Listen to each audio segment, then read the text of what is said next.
Hi, welcome to Nisha's dreams. എല്ലാവരും സുഖമായിട്ടിരിക്കുന്നു എന്ന് വിശ്വസിച്ച് നമുക്ക് ഈ വീഡിയോ സ്റ്റാർട്ട് ചെയ്യാം. അപ്പം വീഡിയോയിലോട്ട് പോകുന്നതിന് മുമ്പ് എനിക്ക് ഒരു കാര്യം പറയാതിരിക്കാൻ വയ്യ. കഴിഞ്ഞ വീഡിയോയ്ക്ക് എല്ലാവരും തന്ന ഒരു സപ്പോർട്ട്, ഒത്തിരി ഡീറ്റെയിൽഡ് ആയിട്ടുള്ള വലിയ കമൻസ് ഒരുപാട് പേര് എഴുതിയിരുന്നു. അതിന് എൻ്റെ ഒരു താങ്ക് യു എന്നല്ല, അതിലും വലിയൊരു വാക്കുണ്ടെങ്കിൽ അത് ഞാൻ പറയുകയാണ്. ഒരു സിൻസിയർ താങ്ക് യു ഞാൻ പറയുകയാണ് കേട്ടോ. കാരണം ഒത്തിരി എന്താ നന്ദിയോ എന്താണെന്ന് എനിക്കറിയത്തില്ല, നിങ്ങൾക്ക് മനസ്സിലാകുമെന്ന് വിചാരിക്കുന്നു എൻ്റെ മനസ്സിലെ വികാരം. കാരണം നിങ്ങൾ തരുന്ന ഈ സപ്പോർട്ട് എനിക്ക് ഭയങ്കര വലുതാണ്. കാരണം നിങ്ങളുടെ ജീവിതത്തിൽ അത്രയും ഇത്രയും സമയം മാറ്റി വെച്ചിട്ടല്ലേ നിങ്ങൾ അത്രയും വലിയ കമൻസൊക്കെ, അതും കുറച്ച് പേരല്ല ഒത്തിരി പേര് വലിയ കമൻസ് ഇട്ടിരുന്നു. ആ വീഡിയോ ഒരുപാട് പേര് ഷെയർ ചെയ്തു. അപ്പം അത്രയും സപ്പോർട്ട് എനിക്ക് തരുന്നതിന്, കാരണം ഞാൻ അത്രയും സങ്കടത്തോടെയാണ് ആ വീഡിയോ ചെയ്തത്. ആ വീഡിയോ ചെയ്ത് കഴിഞ്ഞിട്ടും എനിക്ക് നോർമൽ ആവാൻ പറ്റുന്നില്ലായിരുന്നു. അപ്പം അത്രയും സപ്പോർട്ട് എനിക്ക് തരുന്നതിന് ഒരുപാട് താങ്ക് യു ഉണ്ട് കേട്ടോ. എന്നെ ഇത്രത്തോളം മനസ്സിലാക്കുന്നതിനും സപ്പോർട്ട് ചെയ്യുന്നതിനും നമ്മുടെ ഒത്തിരി, ഞാൻ എപ്പോഴും വിചാരിക്കും എൻ്റെ സബ്സ്ക്രൈബർ ബേസ് എന്ന് പറഞ്ഞാൽ ചെറുതാണെങ്കിലും ഭയങ്കര നമ്മുടെ ഒരു ഫാമിലി ബേസ് എപ്പോഴും സ്ട്രോങ് ആണെന്ന് എനിക്ക് എപ്പോഴും തോന്നാറുണ്ട്. നല്ല സ്ട്രോങ് ആയിട്ടുള്ള സബ്സ്ക്രൈബേഴ്സ് വേണ്ടത്. കാരണം എന്നെ അടുത്ത് അറിയുന്ന അല്ലെങ്കിൽ ഒത്തിരി സപ്പോർട്ട് ചെയ്യുന്ന സബ്സ്ക്രൈബേഴ്സാണ്. നിങ്ങൾക്ക് എന്നെ നന്നായിട്ട് മനസ്സിലാക്കാൻ പറ്റുന്ന സബ്സ്ക്രൈബേഴ്സാണെന്ന് എനിക്ക് എപ്പോഴും തോന്നാറുണ്ട്. നല്ല ക്ലോസ് ആയിട്ടാണ് എനിക്ക് എപ്പോഴും നിങ്ങളെ ഫീൽ ചെയ്യുന്നത്. കാരണം ഞാൻ എപ്പോഴും ഫ്രീ ആയിട്ട് സംസാരിക്കുക, നിങ്ങൾക്ക് എന്നെ അങ്ങനെ തന്നെ മനസ്സിലാക്കാൻ പറ്റുന്നതെന്ന് അറിയുന്നത് ഒരു വലിയ കാര്യമാണ്. നമ്മുടെ വീഡിയോസ് കണ്ട് ഒത്തിരി പേർക്ക് അതൊരു ഇൻസ്പിറേഷൻ ആണെന്ന് അറിയുന്നതും ഒക്കെ വലിയ സന്തോഷമാണ്. അപ്പം ഞാൻ ശരിക്കും കുറച്ച് ദിവസമായിട്ട് ആകെ അങ്ങ് വളരെ മോശം സ്ഥിതിയിൽ കൂടെ ഇപ്പം പോവുമായിരുന്നു. ഞാനിങ്ങനെ ഒന്നും പറ്റാതെ ഇങ്ങനെ ചുരുണ്ടുകൂടിയും കിടക്കുമായിരുന്നു. അപ്പോൾ എനിക്ക് തന്നെ തോന്നി ഇങ്ങനെ പോയാൽ ശരിയാവത്തില്ല.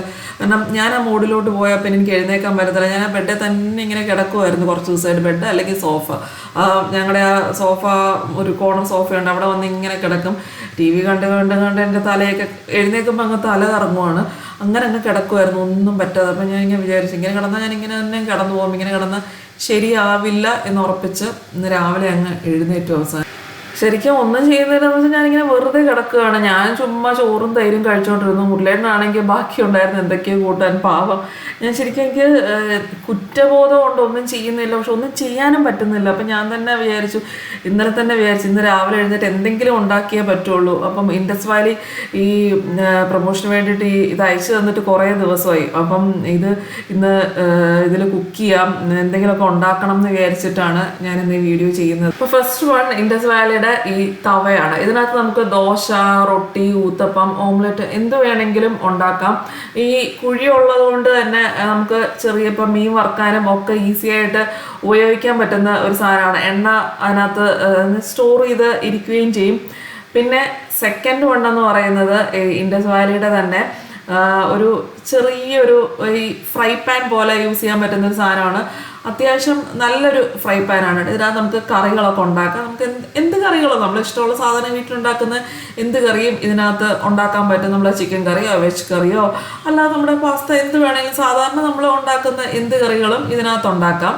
പിന്നെ അടുത്തത് ഇതിൻ്റെ ഇൻഡസ് വാലിയുടെ തന്നെ ഒരു കടായിയാണ്. ഇതിനകത്ത് നമുക്ക് സാധാരണ ഫ്രൈ ചെയ്യാനും ഉപയോഗിക്കാം, അല്ലാതെ നമുക്ക് കറിയോ അല്ലെങ്കിൽ സ്നാക്സോ ഡീപ്പ് ഫ്രൈ ചെയ്യാനും ഉപയോഗിക്കാം, അല്ലാതെ നമുക്ക് നോർമൽ കറികൾ കടായിയൊക്കെ യൂസ് ചെയ്യുന്ന പോലെ അങ്ങനെ രണ്ടും ഉപയോഗത്തിനും യൂസ് ചെയ്യാൻ പറ്റുന്നതാണ് ഈ സംഭവം. പിന്നെ അയൺ പാത്രങ്ങൾ ഉണ്ടാക്കുമ്പം ആ ടേസ്റ്റ് എപ്പോഴും നമ്മൾ സാധാരണ നോൺ സ്റ്റിക്കിൽ ഉണ്ടാക്കുന്നതിനേക്കാളും നല്ലൊരു ടേസ്റ്റാണ്.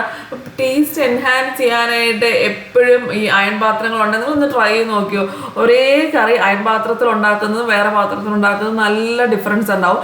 പിന്നെ എനിക്ക് എപ്പോഴും വേറൊരു അഡ്വാൻറ്റേജ് തോന്നിയിട്ടുള്ള ഈ പാത്രങ്ങളൊക്കെ എത്ര വർഷങ്ങൾ വേണമെങ്കിലും നമുക്ക് സൂക്ഷിച്ചു വെക്കാൻ പറ്റും. ഒരിക്കലും അത് ചീത്തയായി പോകുമോ ഒരു പ്രശ്നം വരുമോ ചെയ്യത്തില്ല. പിന്നെ ഇൻഡസ് വാലിയുടെ അയൺ പാത്രങ്ങളാണെങ്കിൽ ISO 9001 സർട്ടിഫൈഡ് ആണ്. അപ്പം നിങ്ങൾക്ക് ഇതിലേതെങ്കിലും പാത്രം വേണം എന്നുണ്ടെങ്കിൽ അവരുടെ വെബ്സൈറ്റിൽ നിഷ 12 എന്നുള്ള കോഡ് യൂസ് ചെയ്താൽ 12% ഡിസ്കൗണ്ട് കിട്ടും കേട്ടോ. ഇൻഡസ് വാലി എന്ന് പറയുന്നത് 100% നാച്ചുറൽ കുക്ക് വെയർ ആണ്. ഈ അയൺ പാത്രങ്ങൾ എന്ന് പറയുന്നത് 100% ടോക്സിൻ ഫ്രീ ആണ്. ഒരു കെമിക്കൽ കോട്ടിങ്ങും ഇതിനകത്ത് ഉണ്ടാവത്തില്ല കേട്ടോ. നമുക്ക് ആ അയൺ എൻറിച്ച്ഡ് സാധനം ആയതുകൊണ്ട് തന്നെ ഒരു ഹെൽത്തി കുക്കിംഗ് ആണ്. നാച്ചുറൽ നോൺ സ്റ്റിക്ക് ആണ് കേട്ടോ. നമുക്ക് അങ്ങനെ ഒട്ടും ഈ മറ്റേ ഇരുമ്പ് പാത്രങ്ങളെന്ന് പറഞ്ഞാൽ എല്ലാവർക്കും ഈ ഒട്ടുവോ പാത്രങ്ങൾ ഒട്ടുവോ അങ്ങനത്തെ പേടിയൊന്നും വേണ്ട. പിന്നെ പ്രീ സീസൺഡ് ആണ്. അതാണ്ട് ഞാൻ ഈ കാണിക്കുന്നത് ഇത് സീസൺ ചെയ്യാൻ ജസ്റ്റ് ഒരു പ്രാവശ്യം നന്നായിട്ട് സോപ്പിട്ട് കഴിയാൻ മതി. പ്രീ സീസൺഡ് ആയിട്ടാണ് ഇൻഡസ് വാലിയുടെ. സാധാരണ എല്ലാവർക്കും ഇരുമ്പ് പാത്രം മേടിക്കുമ്പോൾ സീസൺ ചെയ്യുന്ന ആലോചിച്ചിട്ടാണ് എല്ലാവർക്കും മെനക്കേട്. അപ്പം പ്രീ സീസൺഡ് ആയിട്ടാണ് വരുന്നത്. നന്നായിട്ടൊന്ന് 2 പ്രാവശ്യം നല്ലതായിട്ട് സോപ്പിട്ട് വെള്ളം ഒഴിച്ചൊന്ന് കഴുകി എടുത്താൽ മതി. ഞാൻ ഇന്നത്തെ ബ്രേക്ക്ഫാസ്റ്റിന് പൂരിയും ചെന്ന മസാലയാണ് പ്ലാൻ ചെയ്തേക്കുന്നത്. അപ്പം പാനിലോട്ട് നെയ്യ് ഒഴിച്ച് ഇഞ്ചി വെളുത്തുള്ളി ഒന്ന് വഴറ്റിയെടുക്കുകയാണ്. ഇൻഡസ് വാലിയുടെ തന്നെ ആ കടായി ജസ്റ്റ് ഒന്ന് കഴുകി നേരെ സ്റ്റൗവിൽ വെച്ചതേ ഉള്ളൂ, വേറെ ഒന്നും ചെയ്തിട്ടില്ല കേട്ടോ. അപ്പം നെയ്യ് ഒഴിച്ച് ഇഞ്ചി വെളുത്തുള്ളി ഒന്ന് വഴണ്ടി വരുമ്പോഴത്തേക്കും സവോള പച്ചമുളക് ഇട്ടു. എല്ലാം ഞാൻ പറഞ്ഞ ഇരുമ്പായതുകൊണ്ട് വേഗം ഒന്ന് ചൂടായി വരും. ബ്രൗൺ കളർ ആവുമൊന്നും വേണ്ട. സവോള ഒന്ന് ജസ്റ്റ് ഒന്ന് ചെറുതായിട്ട് വാടി വരുമ്പോഴത്തേക്കും ടൊമാറ്റോ ഇട്ടു. ടൊമാറ്റോ ഒന്ന് ജസ്റ്റ് ഒന്ന് 2 മിനിറ്റ് കഴിയുമ്പോഴത്തേക്കും ഒരു 5 കാഷ്നട്ട് ഇട്ടു. 5 കാഷ്നട്ടും ഒന്ന് 2 മിനിറ്റ് ഒന്ന് ചൂടായി വരുമ്പോഴത്തേക്കും ഫ്ലെയിം ഓഫ് ആക്കിയിട്ട് ഇത് തണുക്കാനായിട്ട് മാറ്റി വെക്കണം. വേറൊരു പ്ലേറ്റിലോട്ട് ആക്കണം, അല്ലെങ്കിൽ ഇരുമ്പായതുകൊണ്ട് അത് അങ്ങനെ തന്നെ ചൂടായിട്ട് തന്നെ ഇരിക്കും. തണുത്ത് കഴിഞ്ഞ് അതെല്ലാം കൂടെ നന്നായിട്ട് പേസ്റ്റ് പരുവത്തിൽ അരച്ചെടുക്കണം. എന്നിട്ട് ആ പാനിൽ തന്നെ വീണ്ടും ഒരിച്ചിരി എല്ലാം ഓരോ ടീസ്പൂണാണ് നെയ്യ് ഒഴിക്കുന്നത്. 1 ടീസ്പൂൺ നെയ്യ് ഒഴിച്ചിട്ട് ചെറിയ ജീരകം, നമ്മുടെ തോരനിടുന്ന ചെറിയ ജീരകം ഒന്ന് പൊട്ടിച്ചെടുക്കുക. പിന്നെ നെയ്യ് ഇഷ്ടമല്ലെങ്കിൽ മറ്റേ വെളിച്ചെണ്ണ ചേർക്കരുത്, വേറെ എന്തെങ്കിലും ഓയിൽ ചേർക്കുക കേട്ടോ. പിന്നെ ഈ അരച്ച് വെച്ച് ഈ പേസ്റ്റ് ഒന്ന് ഒഴിക്കണം. മിക്സിയിൽ കുറച്ച് വെള്ളം ഒഴിച്ച് അതും കൂടെ അങ്ങ് അതിനകത്തോട്ട് ഒഴിക്കുകയാണ് ഞാൻ. ഇച്ചിരി ഗ്രേവി കുറച്ച് ലൂസാക്കുക, കാരണം കുറച്ച് നേരം അതിട്ട് തിളപ്പിക്കണം. അപ്പം ഒരുപാടൊന്ന് കുറുകി പോകാതിരിക്കാനായിട്ട് ഇച്ചിരി വെള്ളവും കൂടെ, ഒരുപാട് വേണ്ട കാരണം കടലയിലും വെള്ളം ഉണ്ടാവും. വെന്ത കടലയിലെ വെള്ളം കൂടെ ചേർത്തോളാം. അപ്പോൾ ഒത്തിരി ഒന്നും വെള്ളം ആവണ്ട, അങ്ങനെ അത്യാവശ്യം കുറച്ച് വെള്ളം ഒഴിക്കുക. എന്നിട്ട് ഇതിലോട്ട് മല്ലിപ്പൊടി, മുളക് പൊടി ചേർക്കണം. എല്ലാം പക്ഷെ വളരെ കുറച്ച്, ഒത്തിരി ഓവർ സ്പൈസസ് വേണ്ട. ഒരു 1/2 ടീസ്പൂൺ മല്ലിപ്പൊടി, 1/2 ടീസ്പൂൺ മുളക് പൊടി. പിന്നെ അത് കഴിഞ്ഞ് ഞാൻ ചേർക്കുന്നത് ചന മസാലയാണ്. ചന മസാല ഇല്ലെങ്കിൽ ചാട്ട് മസാല, എല്ലാം വളരെ കുറച്ചാണ് സ്പൈസ് ചേർക്കുന്നത് കേട്ടോ. പിന്നെ ഗരം മസാല ചേർക്കുന്നുണ്ട്. ഇത് ഞാൻ വീട്ടിൽ പൊടിച്ച ഗരം മസാലയാണ്, അതും ഒരു 1/2 ടീസ്പൂൺ. ഓവർ സ്പൈസസ് വേണ്ട. പച്ചമുളക് സവോളയുടെ കൂടെ ചേർത്തായിരുന്നു കേട്ടോ, അതെല്ലാം കൂടെ അരച്ചേക്കുന്നത്. അത് കഴിഞ്ഞിട്ട് പിന്നെ വെന്ത വെള്ളക്കടല, നന്നായിട്ട് വെന്ത കടലയാണ്. അത് കഴിഞ്ഞ് അതെല്ലാം കൂടെ നന്നായിട്ട് തിളച്ച് കഴിഞ്ഞാൽ പൊടിയുടെ പച്ച മണമൊക്കെ മാറിക്കഴിഞ്ഞ് കുറച്ച് കസൂരി മേത്തി, അത് കയ്യിലെടുത്ത്, കസൂരി മേത്തി കുറച്ച് കൂടുതൽ ചേർക്കുന്നുണ്ട്, ഏകദേശം ഒരു ടേബിൾ സ്പൂണോളം ഉണ്ട്. കയ്യിലെടുത്തൊന്ന് പൊടിച്ച് ചേർക്കുക. കസൂരി മേത്തി എന്ന് ഉണങ്ങിയ ഉലുവയില കസൂരി മേത്തി. എന്നിട്ട് ഇത് ഈ അയൺ പാത്രം ആയതുകൊണ്ട് തന്നെ നന്നായിട്ട് വേഗം, ഒത്തിരി സമയമൊന്നും വേണ്ട കേട്ടോ. അതവിടെ കിടക്കുന്ന സമയത്ത് തന്നെ ഞാൻ ആ മറ്റേ അയൺ കടായി കാണിച്ചില്ലേ, അതിനകത്ത് പൂരി ഫ്രൈ ചെയ്തെടുക്കുവാണ്. പൂരി ഞാനിത് റെഡി ടു കുക്ക് പൂരിയാണ് കേട്ടോ, ഞാൻ പരത്തിയതല്ല. റെഡി ടു ഫ്രൈ പൂരി അതാണ്. അത് അങ്ങ് എണ്ണ ചൂടാക്കി ഫ്രൈ ചെയ്തെടുക്കുവാണ്. ഞാൻ ഇതിനൊക്കെ ഉപയോഗിക്കുന്നത് റൈസ് ബ്രാൻ ഓയിലാണ് കേട്ടോ, വെളിച്ചെണ്ണയിലല്ല. ഞാൻ മറ്റേ സൺഫ്ലവർ ഓയിലല്ല, റൈസ് ബ്രാൻ ഓയിലാണ് ഇതിനൊക്കെ യൂസ് ചെയ്യുന്നത്. അപ്പം ഈ പൂരി നല്ലതാണ് കേട്ടോ, റെഡി ടു ഫ്രൈ പൂരി നല്ല ഇതായിട്ട് വരാറുണ്ട്. അപ്പം അത്രയും പണി കുറവാണല്ലോ കിച്ചണിൽ. അവർ അത്രയും നേരം നിൽക്കുന്ന കാലുവേദന, അല്ലെങ്കിൽ ഞാൻ പറഞ്ഞില്ല എന്നോട് ഒരുപാട് നേരം നിൽക്കരുതെന്നൊക്കെ ഡോക്ടർ പറഞ്ഞേക്കുന്നത്. അപ്പം ഇത്ര നേരം നിൽക്കുന്നത് തന്നെ മുട്ട ഒരു പരുവാവും.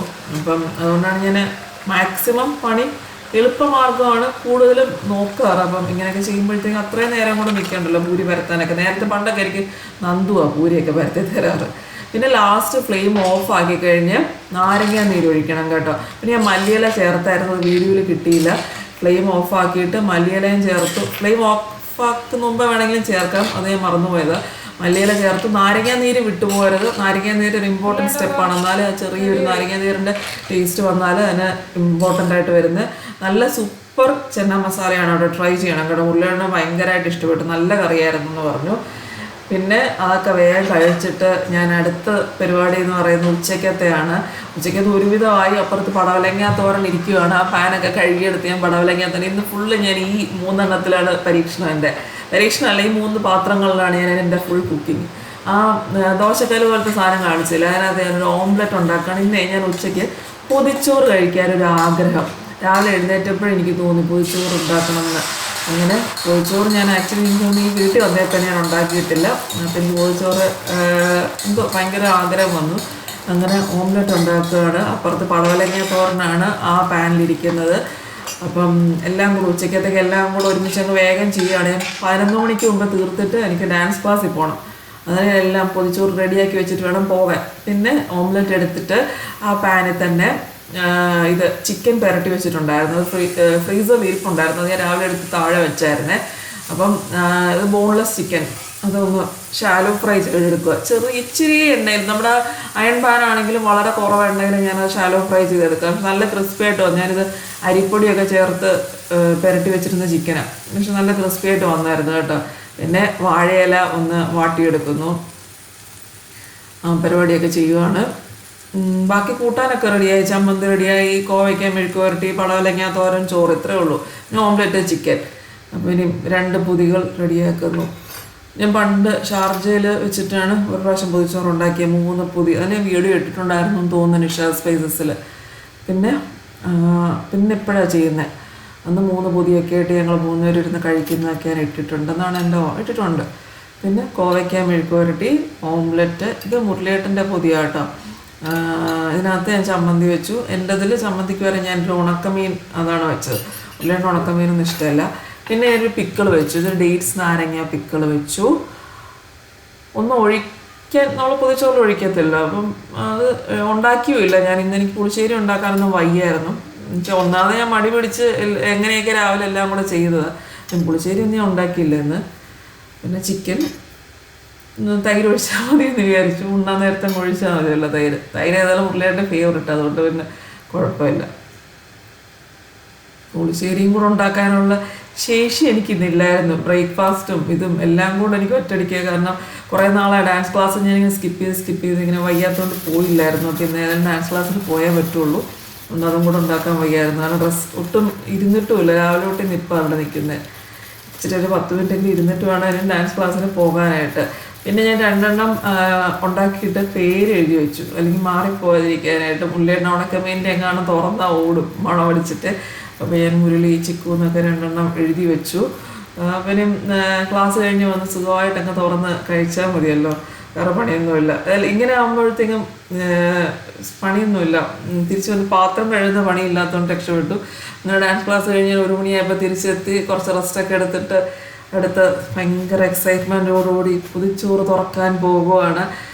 തുറക്കാൻ നേരത്ത് നല്ല ഒരു ഇതാണല്ലേ, നമുക്ക് എന്താണെങ്കിലും പൊതിച്ചോറ് തുറക്കാൻ നേരത്ത് ഭയങ്കര ഒരു എന്തോ കൊച്ചു പിള്ളേരെ പോലെ എക്സൈറ്റ്മെൻറ്റ് വരും.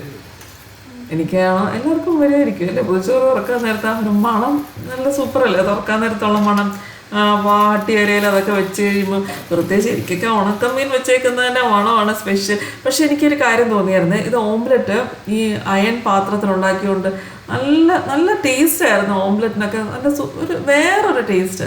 ഹോട്ടലിൽ നിന്നൊക്കെ മേടിക്കുന്ന ഓംലെറ്റിൻ്റെ ടേസ്റ്റ് എനിക്ക് തോന്നി. സാധാരണ എനിക്ക് നോൺ സ്റ്റിക്ക് പാത്രത്തിൽ ഉണ്ടാക്കുമ്പോൾ ഈ ടേസ്റ്റ് അല്ല. ആ ഓംലെറ്റിനൊക്കെ ഒരു വേറെ സ്പെഷ്യൽ ടേസ്റ്റ് ആയിരിക്കും. ഞാൻ ഉണ്ടാക്കിയ ഓംലെറ്റ് ആണെങ്കിലും എനിക്കൊരു സ്പെഷ്യൽ ടേസ്റ്റ് തോന്നി. നല്ലതായിരുന്നു ഓംലെറ്റൊക്കെ. പക്ഷെ എൻ്റെ പൊതിച്ചോറായതുകൊണ്ട് പറയാമല്ലോ, സൂപ്പറായിരുന്നു. പക്ഷെ അത് കഴിഞ്ഞ് ഞങ്ങൾ നേരെ പോയത് വേഗം. എനിക്ക് അന്ന് റെസ്റ്റേ ഇല്ലായിരുന്നു ആക്ച്വലി.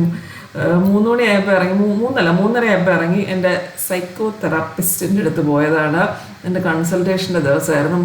അത് ഞാനിങ്ങനെ നീട്ടി ശരിക്കും കഴിഞ്ഞ ആഴ്ച പോകേണ്ടതാണ്. അവിടെ പോകാനും മടിയായിരുന്നു. ഞാൻ നീട്ടി പോയി. 1 മണിക്കൂറായിരുന്നു കൺസൾട്ടേഷൻ. അത് കഴിഞ്ഞ് അവിടെ നിന്ന് ഇറങ്ങി വരുന്ന വഴിക്ക് ആര്യാസിൽ കയറി. അങ്ങനെ അവിടെ കയറി ഉള്ള ശരിക്കും എൻ്റെ സൈക്കാട്രിസ്റ്റും എൻ്റെ പുള്ളിക്കാരി ഡെലിവറിക്ക് പോയിരിക്കുക. അങ്ങനെയാണ് ഇപ്പോൾ ഒരു സൈക്കോളജിസ്റ്റ് സൈക്കോ തെറാപ്പിസ്റ്റാണ്.